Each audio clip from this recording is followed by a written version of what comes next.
Hi, this is John again, and this time I'll be attempting to make an adapter plate for a 3-jaw chuck. This is a Star lathe made by Seneca Falls. It's a Star 10, and I inherited this from my late father-in-law probably 35 years ago, and I've always been using this 4-jaw chuck on it. But it came with a 3-jaw without a backing plate, so I figure it's time to bite the bullet and try to make something. So here is the 3-jaw chuck. It's I think it's about an 8-inch, 7.5-inch chuck. So got the dimensions of the collar and threads. So far I've drilled a 3/4 inch hole about 1.5 inches deep, and this next step is going to be a 1-inch hole.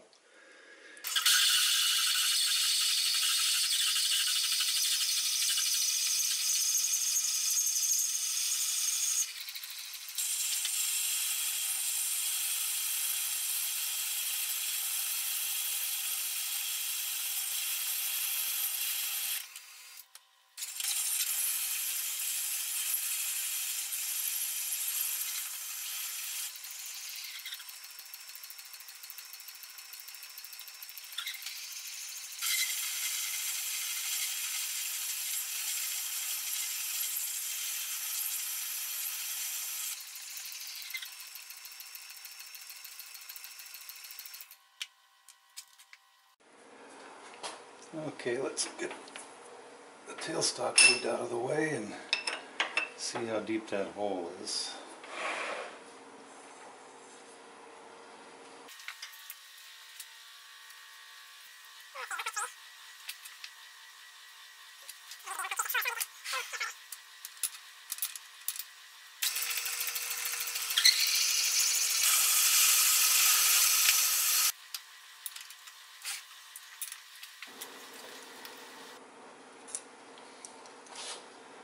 So we are at 1.4 now, so we'll call that good. I've got my boring bar set up now on the compound, and I'll be doing this for a while. I think it's just going to go real slow.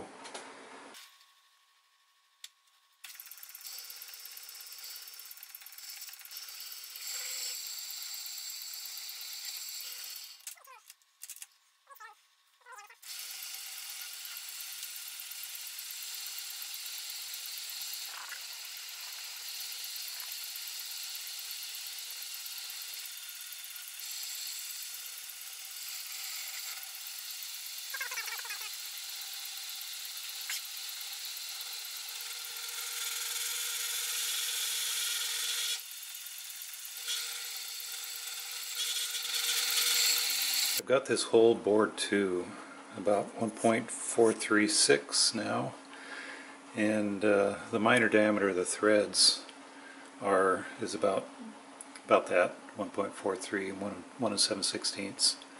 So the bore all the way through is done, and now I'm going to cut the larger bore of 1 5/8 here.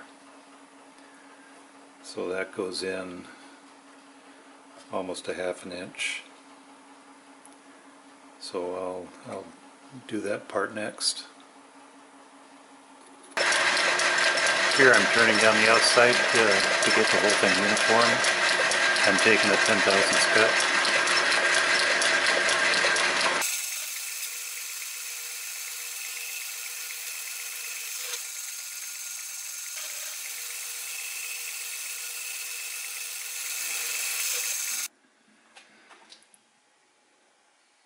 Guess I haven't mentioned it yet, but after I get this all threaded inside and fit to the spindle, I'm going to cut this off and weld it to a piece of plate steel for the actual backing plate.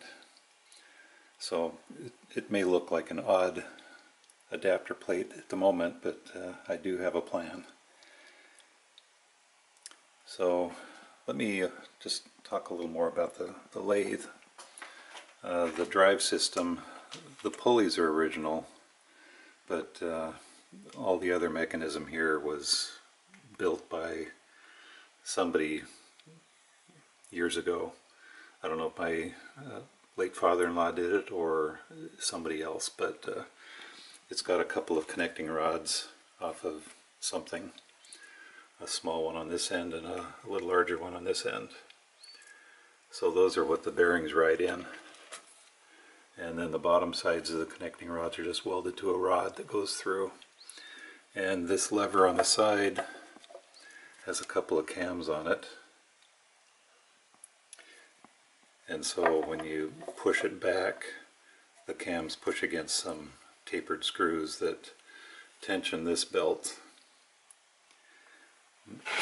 When I first got the lathe, the motor was actually mounted, well, hard mounted to the frame of the lathe.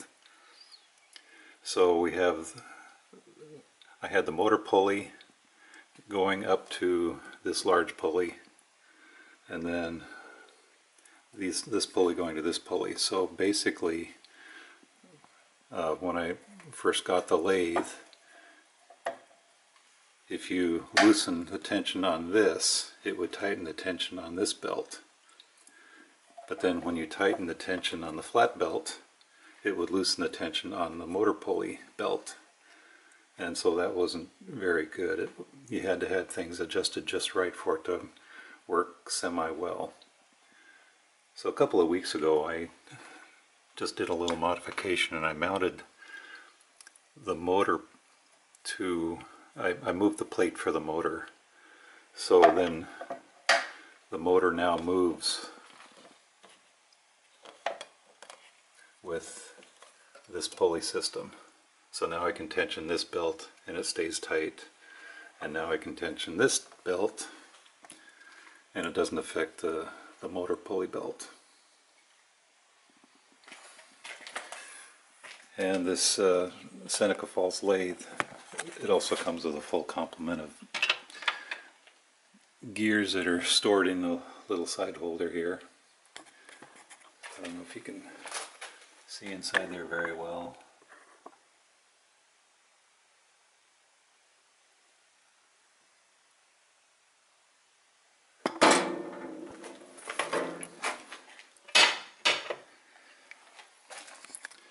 It's about 100 years old. I think the latest patent on the bed of the lathe is 1916.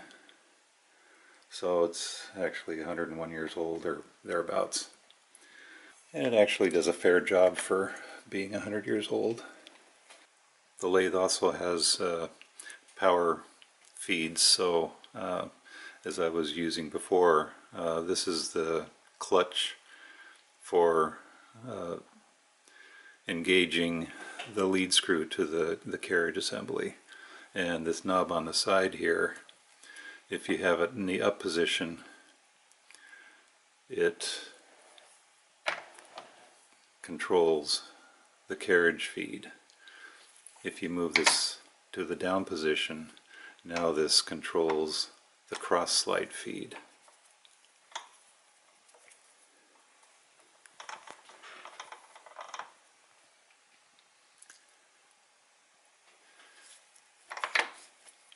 And then this little lever on the side, that's the half nut lever. I've started threading now, and let me show what I'm doing. I don't have a threading dial, so I have blue tape everywhere to give me an idea of what's what. So first I have a piece of blue tape on the carriage and one on the bed, on the ways, with a line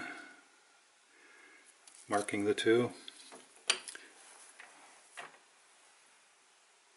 So that's the first indicator that I use. The second one is down here on the lead screw. I have a black line right there, and it lines up with this piece of tape. And the third thing is I have on the headstock here two lines that line up. So when that lines up and that lines up, all I have to do is line up those two and engage the half nut. And that puts me in the right spot every time. And I'm running in back gear, so it's very, very slow. And if I had to leave the half nuts engaged all the time, it would be very tedious because this thing doesn't have reverse, and so I'd have to rewind it out by hand. I'm doing 8 threads per inch, and I have this chart that I made up years ago in Excel.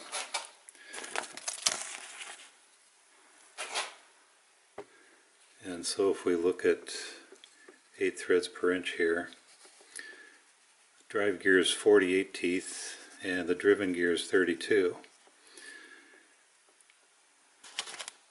And so then over here, got a little depiction of that.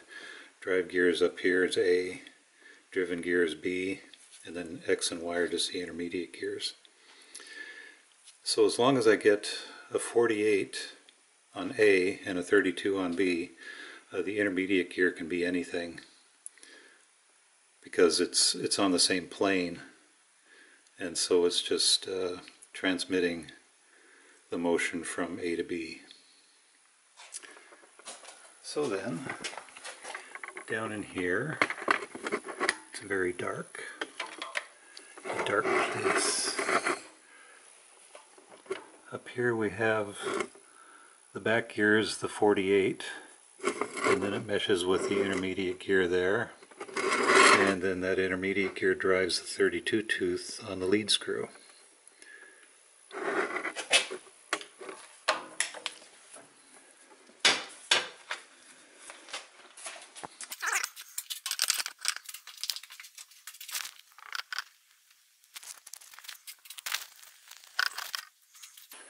And this little clamp is just to show me where I need to stop the carriage, so I don't crash into the back end of the hole and break my boring bar. So now we're set. We've moved the compound a very small amount. Another thing I want to mention is I have this set at 0 on the cross slide, and so then when I run it in and get to my stopping point, I disengage the half nut and immediately turn this out half a turn just to disengage the threads.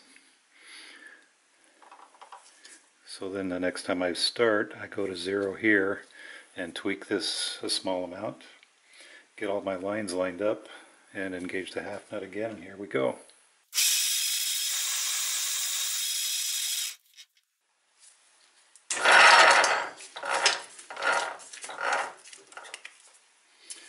Okay, our chuck lines are lined up, lead screws lined up.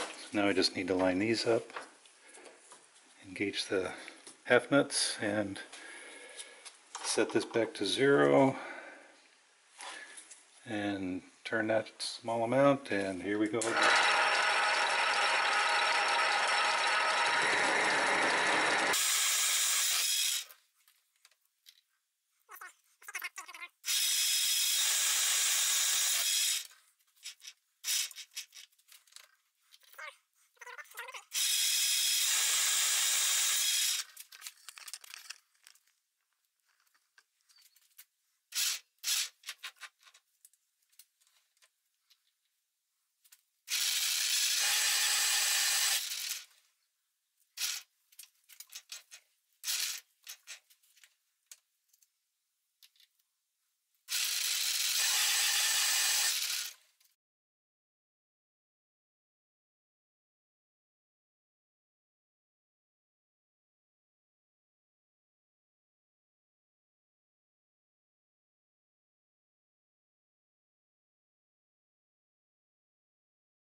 I got this turned down all the way, and so then next step was to part this off.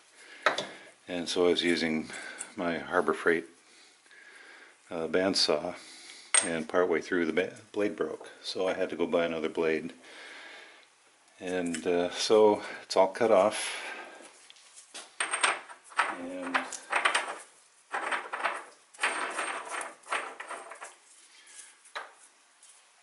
it fits on until, I don't know, maybe 50 thousandths, so I need to chuck it back up again and just cut the end of these threads off a little bit.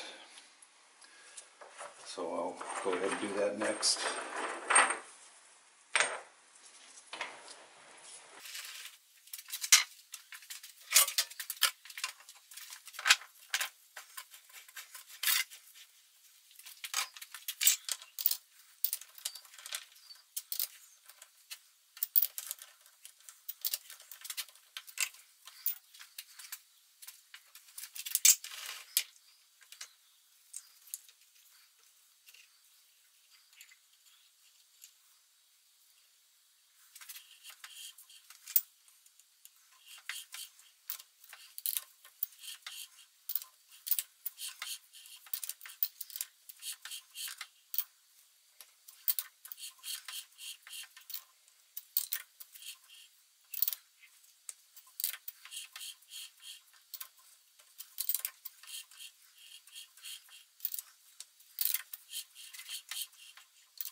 So now the next step is to get a piece of plate steel,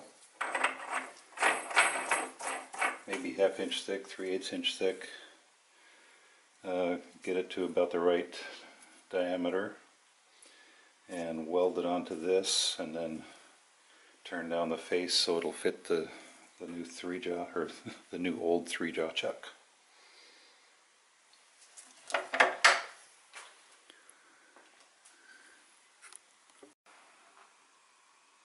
This is how far I've gotten on this adapter plate. I had some 3.5 inch wide flat bar, and so 3.5 and 3.5 is 7, so then I had to add a little bit to get to the 7.5 inch 3-jaw chuck diameter. And so then the white chalk line around it is about how far down I need to turn it. And I've tack welded it onto the spindle adapter. Might be kind of dark back there, but there it is.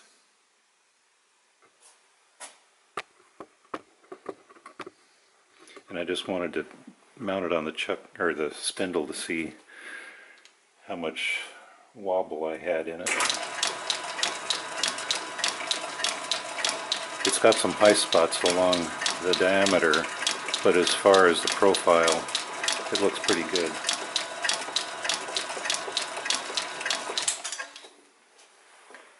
It's still hot from being welded, so I need to use my gloves.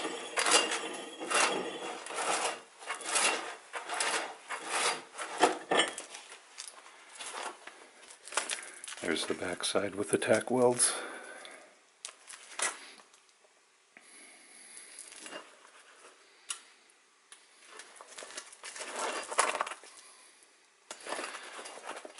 So I'll do a little bit more welding here, just so I know it's not going to come off, and then I can finish the outside diameter, face it off to some degree here, and bore a center hole. And I'm not sure yet if I'm going to recess this into the plate yet or not. I may end up doing that just to give it a little more strength.